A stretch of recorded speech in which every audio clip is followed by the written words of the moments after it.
We in our department here in the counseling psychology program have developed a program that helps soldiers in groups with other soldiers begin to what they call drop the baggage, the negative baggages of what they've been exposed to or what they've had to do in the line of serving. I did my tour in '91.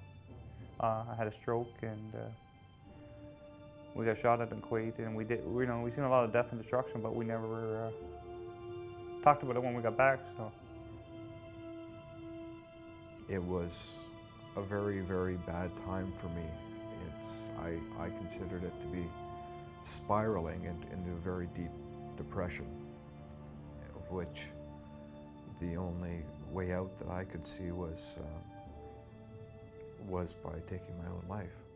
Our group is led by not only us as professional counseling psychologists, but we have usually 2 participating paraprofessionally trained soldiers who they have been through the program, and they tell the soldiers very quickly, if you want to get on with your life, these are some demons you have to disclose and talk about them, and it's okay and it's safe. And if they see other soldiers having done that, they tend to believe them, and so that's when they start to open up and tell their stories and to disclose what happened to them.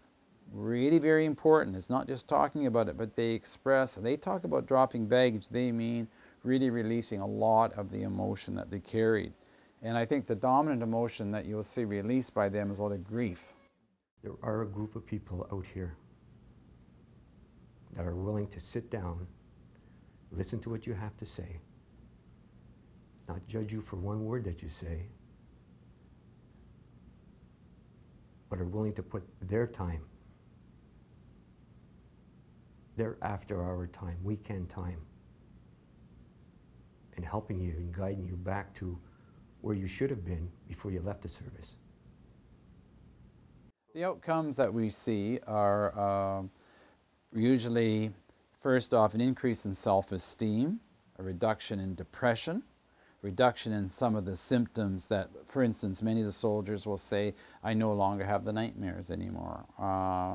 One of them says, I no longer sleep under the bed. So these would be a reduction of trauma symptoms, but with increased confidence, self-esteem, and feeling good about themselves again, they can start to recover relationships with their families. They report that they're now having better relationships with their children.